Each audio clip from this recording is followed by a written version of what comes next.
మహాశివుని చేపల వర్షం. వేటపల్లి అనే ఊరిలో చాలామంది మత్స్యకారులుండేవారు. వేటపల్లి సమీపంలో ఒక పెద్ద నది ఉండేది. మత్స్యకారులందరూ నది వద్దకు వెళ్లి చేపలు పట్టేవారు. అలా పట్టిన చేపలను బజార్లో అమ్మి బాగా డబ్బులు సంపాదించేవారు. కాని ఆ ఊర్లో ఉండేవారికి కులపిచ్చి చాలా ఎక్కువగా ఉండేది. ఏంట్రా గోవిందు, నీ వ్యాపారం ఎలా జరుగుతోంది? పట్టిన చేపలన్నీ అమ్ముడుపోతున్నాయా లేదా? అమ్ముడుపోతున్నాయి రామయ్య. ఈ మధ్య నా వ్యాపారం బాగా జరుగుతోంది. మరి మీ వ్యాపారం ఎలా జరుగుతోంది? నేను ఈ మధ్య చేపలను తీసుకుని కనకపురం వైపు వెళుతున్నాను. అక్కడ ఒక్క చేపల దుకాణం కూడా లేదు. కాబట్టి నా వ్యాపారం కూడా బాగా జరుగుతోంది. అలా రామయ్య మరియు గోవిందు మాట్లాడుకుంటూ చేపల్ని పడుతూ ఉంటారు. ఊర్లో ఉన్న మత్స్యకారులందరూ నది వద్దకు వెళ్లి చేపల్ని పడుతూ ఉంటారు. అదే ఊరిలో మల్లికార్జున అని ఒక వ్యక్తి ఉంటాడు. ఏంటో ఈ ఊళ్ళోని వాళ్ళందరూ మనని ఎందుకు ఇలా తక్కువ చేసి చూస్తున్నారో అర్థం కావడం లేదు. ఇంకా అర్థం కాకపోవడానికి ఏముందండి, మనం తక్కువ కులానికి చెందిన వాళ్ళం. అందుకే అందరూ మనల్ని తక్కువ చేసి చూస్తూ ఉన్నారు. సరే, వాళ్ళు మనల్ని ఎట్టా చూసినా నాకు ఎట్టాంటి ఇబ్బంది లేదు. కానీ ఊళ్ళో వాళ్ళు నాకు ఏ పని ఇవ్వడం లేదు. మొన్న గంగాధరం గారి దుకాణం వద్దకు వెళ్లి పనివ్వమని ప్రాధేయపడ్డాను. ఆయన నాకు పనివ్వకపోగా మెడబట్టి బయటికి గెంటేశాడు. తక్కువ కులంలో పుట్టడమే మనం చేసిన తప్పు. అలా పాపం మల్లికార్జున మరియు జమున మాట్లాడుకుంటూ ఉంటారు. వారిద్దరూ మహాశివునికి అపారమైన భక్తులు. శివయ్య, ఈ కులమత భేదాలు కేవలం మనిషి దృష్టిలో మాత్రమే. నీ దృష్టిలో అందరూ సమానమే. దయచేసి నాకు ఏదైనా ఒక పనిని ఇప్పించండి స్వామి. నాకు తెలుసు మీరు తలుచుకుంటే ఏదైనా జరుగుతుందని. నాకు మీరు తప్ప మరెవరూ తెలియదు. మీరు చెప్పింది నిజమేనండి. ఎవరూ లేని వారికి ఆ దేవుడే దిక్కు. నీకు తప్పకుండా ఏదో ఒక పని లభిస్తుందిలేండి.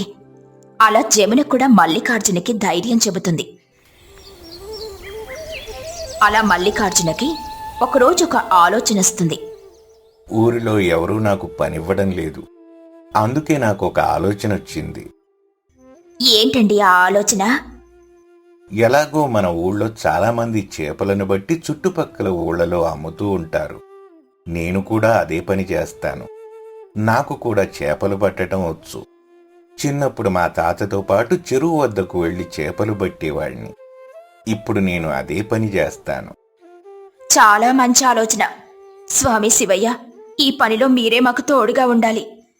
అలా భార్యాభర్తలిద్దరూ వల పట్టుకుని చెరువు వద్దకు వెళ్తారు. ఇక చెరువుకి ఒక వైపున నిలబడి చేపల్ని పడుతూ ఉంటారు. ఇంతలో అక్కడికి మిగిలిన మత్స్యకారులు వస్తారు. ఒరే మల్లికార్జున, ఏంటి నువ్వు చేస్తున్న పని? చేపలు పడుతున్నానయ్యా. నేను కూడా మీలాగే చేపలను బట్టి చుట్టుపక్కల ఊళ్ళలో అమ్మి డబ్బులు సంపాదిస్తాను. ఏం మాట్లాడుతున్నావురా నువ్వు అసలు? మేం చేసే పని నువ్వు కూడా చేస్తావా? ఈ మధ్య నీకు బాగా పొగరెక్కువైపోయింది. మాలాంటి వాళ్ళు చేసే పని నువ్వు చేయకూడదు. నువ్వు మాకంటే తక్కువ కులానికి చెందినోడివి. నువ్వు మాతో సమానంగా డబ్బులను ఎలా సంపాదిస్తావు? అది ఎప్పటికీ కుదరదు. నేనెంతోమందిని పనివ్వమని వేడుకున్నాను. ఎవరూ నాకు పనివ్వడం లేదు. ఇక అందుకే నేను ఈ పని చేయాలని నిర్ణయించుకున్నాను. అయినా ఈ నది అందరికీ చెందినది. ఈ నదిలో చేపలను బట్టే అధికారం అందరికీ ఉంటుంది కదా. ఏంటి కొత్తగా అధికారం గురించి మాట్లాడుతున్నావు? ఏది ఏమైనా సరే నువ్వు మాత్రం మేం చేసే పని అస్సలు చేయకూడదు. ఇంతలో జమున, మధ్యలో మాట్లాడుతున్నందుకు నన్ను క్షమించండి అయ్యా.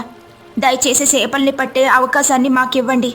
ఎన్నో రోజుల నుండి పని లేక చాలా ఇబ్బందులను ఎదుర్కొంటున్నాం. మరికొన్ని రోజులైతే తినడానికి ఆహారం కూడా ఉండదు. అదంతా మాకు సంబంధం లేదు. మేం చేసే పని మీరు ఎప్పటికీ చేయకూడదు. ఇక్కడి నుండి వెళ్ళిపోండి అంటూ నది వద్దున్న మత్స్యకారులందరూ జమునని మరియు మల్లికార్జునని అక్కడి నుండి పంపించేస్తారు. ఏంటి శివయ్య ఇది? ఇలా జరిగింది. మొదట ఊళ్ళో ఎవరూ మాకు పనివ్వలేదు. ఇక అందుకే మేము నది వద్దకు వెళ్లి చేపలు పట్టాలని నిర్ణయించుకున్నాము. కానీ అక్కడ కూడా మాకు ఎదురు దెబ్బే తగిలింది. రోజురోజుకి నాకు జీవితంపై విరక్తి బాగా పెరిగిపోతూ ఉందండి. స్వామి శివయ్య, మమ్మల్ని కాపాడు, నాకేదో ఒక పనిని కల్పించు. అలా జమున మరియు మల్లికార్జున శివయ్యని వేడుకుంటారు. వారి బాధ కైలాసంలో కూర్చొని ఉన్న మహాశివునికి వినిపిస్తుంది. కాలం మారుతూ ఉన్నా ప్రజల మనస్సులలో కులమత భేదాలు మాత్రం మారడం లేదు. వారిలో మార్పును తీసుకురావలసిన సమయం ఆసన్నమైంది. స్వామి, మీరు భూలోకంలో ఉన్న ఆ మల్లికార్జునకి ఏ విధంగా సాయం చేయబోతున్నారు? అతనికి ఏదైతే కావాలో నేను అదే ఇవ్వబోతున్నాను. అలా మహాశివుడు మల్లికార్జునికి సహాయం చేయాలని నిర్ణయించుకుంటాడు. ఆ రాత్రి మల్లికార్జున ఎంతో బాధపడుతూ తన ఇంట్లో కూర్చొనుంటాడు. మల్లికార్జున ఇంట్లో ఒక శివలింగం ఉండేది. ఆ శివలింగం నుండి ఇలా మాటలు వినిపిస్తాయి. మల్లికార్జున, బాధపడకు, నేను నీకు సహాయం చేస్తాను. ఒక్కసారి లేచి అలా బయటకు వెళ్ళు, నీకు అంతా శుభం కలుగుతుంది. అలా ఆ మాటలు విన్న మల్లికార్జున వెంటనే పరుగులు తీస్తూ బయటకెళ్తాడు. మెల్లగా వర్షం మొదలవుతుంది. ఆ వర్షం కేవలం అతని ఇంటికి మాత్రమే పరిమితమై ఉంటుంది. ఆశ్చర్యంగా ఉంది, మన ఇంటిపై మాత్రమే వర్షం కురుస్తూ ఉంది. శివయ్య మనకు ఏం సందేశాన్ని ఇవ్వబోతున్నారయ్యా? నాకేమీ అర్థం కావడం లేదు. అలా ఎదురు చూస్తూ ఉన్నవారికి వర్షంతో పాటు ఆ వర్షంలో చేపలు కూడా కురవడం మొదలవుతుంది. భార్యాభర్తలిద్దరూ ఆశ్చర్యపోతారు. వర్షంతో పాటు చేపలు కురుస్తున్నాయి. వెళ్ళు, లోపలికి వెళ్ళి 2 బుట్టలను తీసుకురా. అలా మల్లికార్జున చెప్పడంతో జమున ఇంటి లోపలికెళ్లి బుట్టల్ని తీసుకొనొస్తుంది. అలా మల్లికార్జున మరియు జమున ఇద్దరూ కలిసి వర్షంలో కురుస్తూ ఉన్న చేపలను పట్టి బుట్టలోకి వేసుకుంటారు. ఊళ్ళో వాళ్ళందరూ మనని నది దగ్గరకు రానివ్వలేదు, చేపలను పట్టనివ్వలేదు. అందుకే సాక్షాత్తు ఆ మహాదేవుడు మనకు నేరుగా చేపలను ప్రసాదించాడు. మనం వీటిని బజార్లో అమ్మి డబ్బులు సంపాదించుకోవచ్చు. ఇక మరుసటి రోజు ఆ చేపలను తీసుకొని మల్లికార్జున బజారుకి వెళ్తాడు. బజార్లో కూర్చొని వాటిని అమ్ముతాడు. అతనికి బాగా డబ్బులొస్తాయి. చాలా ఆనందంగా ఉందండి. మనల్ని ఎవరూ నది వద్దకు రానివ్వలేదు. అందుకే మహాదేవుడు మనకు ఇలా సహాయం చేశాడు. అలా మల్లికార్జున మరియు జమున ఆనందపడిపోతూ ఉంటారు. ఇక ఆ రాత్రి కూడా వర్షం కురవడం మొదలవుతుంది. వర్షంతో పాటు చేపలు కూడా కురుస్తూ ఉంటాయి. ఇక ఆ రోజు కూడా మల్లికార్జున మరియు జమున ఇద్దరూ వర్షంతో పాటు కురుస్తూ ఉన్న చేపలను పట్టి ఒక బుట్టలోకి వేసుకుంటారు. ఇక మరుసటి రోజు వాటిని బజారులో అమ్ముతారు. అలా ప్రతిరోజు వర్షం పడడం, వర్షంతో పాటు చేపలు కురవడం, కురిసిన చేపలని అమ్మడం ఇలా జరుగుతూ ఉండేది. ఒకరోజు మల్లికార్జున వర్షంలో కురిసిన చేపలను బుట్టలో పెట్టుకుని బజారు వైపుకు వెళ్తూ ఉంటాడు. ఆలస్యం అయిపోతోంది, నేను త్వరగా బజారుకు వెళ్లాల్సి ఉంటుంది. ఒరే మల్లికార్జున, ఎక్కడికి వెళ్తున్నావు? బజారుకు పోతున్నానయ్యా. ఏంటా బుట్టలో ఉన్నవి? చేపలేనా? ఎంత ధైర్యంరా నీకు? నది దగ్గరికి రావద్దని చెప్పినా సరే వినకుండా నది వద్దకు వెళ్లి చేపలను పట్టావా? దొంగతనంగా చేపలు పట్టడానికి నీకసలు సిగ్గులేదా? మా అనుమతి లేకుండా ఎప్పటి నుండి నువ్వు ఈ పని చేస్తున్నావు? నిన్నసలు ఊరికే విడిచిపెట్టేది లేదు. లేదయ్యా, నేను నది దగ్గరకు వెళ్ళలేదు. నేను నదిలో చేపలను పట్టలేదు. నది దగ్గరకు వెళ్లకుండా చేపలను పట్టకుండా ఈ చేపలు ఎక్కడి నుంచి వచ్చాయి? వీటిని నాకు మహాశివుడు ప్రసాదించాడు. ఆయన కారణంగానే ఇవాళ నేను ఎంతో కొంత డబ్బు సంపాదించుకోగలుగుతున్నాను. అంతా ఆ మహాశివుని దయ. నాటకాలాడుతున్నావా? ఎక్కడైనా మహాశివుడు చేపలను ప్రసాదిస్తాడా? పెద్ద తప్పు చేసి తప్పించుకునే ప్రయత్నం చేస్తున్నావు. నిన్ను ఊరికే విడిచిపెట్టము అంటూ ఆ ఊరిలోని మత్స్యకారులందరూ మల్లికార్జునని చెట్టు కట్టేస్తారు.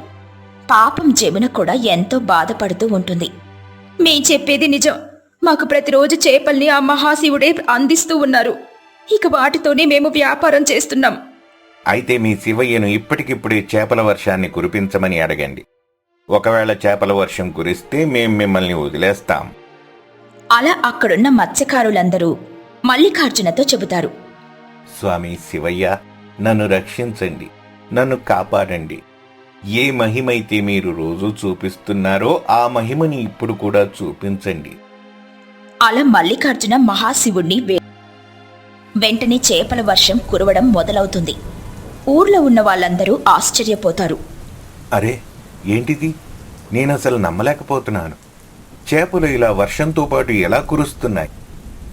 అలా అందరూ ఆశ్చర్యపోతూ ఉన్న సమయంలో మహాశివుడు ప్రత్యక్షమవుతాడు. నేను తలుచుకుంటే ఏదైనా జరుగుతుంది. ఈ చేపల వర్షం ఎంత? మీరు నా భక్తుడిని నది వైపుకు రాకూడదని ఆదేశించారు. అతనిని వెలివేశారు. కాని అతను నా కాళ్ళు పట్టుకున్నాడు. అందుకే నేనతనికి ఈ వరాన్ని ప్రసాదించాను. నది వద్దకు వెళ్లకుండా అతని వద్దకు చేపలు వచ్చేలా చేశాను. మీరంతా ఎంతో కష్టపడి నది వద్దకు వెళ్లి చేపలను పట్టి అమ్మాలి. కానీ మల్లికార్జున వద్దకే చేపలు వస్తాయి. ఇప్పుడు చెప్పండి, మీ ఇద్దరిలో ఎవరు గొప్ప? అలా మహాశివుడు ప్రశ్నించడంతో అక్కడున్న మత్స్యకారులందరికీ బుద్ధొస్తుంది. అర్థమైంది స్వామి. మేము ఎంత పెద్ద తప్పు చేశామో మాకు బాగా అర్థమైంది. కులం పేరుతో మేము మల్లికార్జునని ఎంతగానో హింసించాము. దయచేసి మమ్మల్ని క్షమించండి. ఇలాంటి భేదాలను ఇంక ఎప్పుడూ చూపించము. కులం కంటే మతం కంటే భక్తి గొప్పదని మీరు నిరూపించారు. అలా అందరిలో మార్పొస్తుంది. మహాశివుడు ఎంతో సంతోషించి అక్కడి నుండి మాయమైపోతారు. ఇక ఆ రోజు నుండి మల్లికార్జున కూడా నది వద్దకు వెళ్లి చేపల్ని పట్టి బజార్లో అమ్మేవాడు.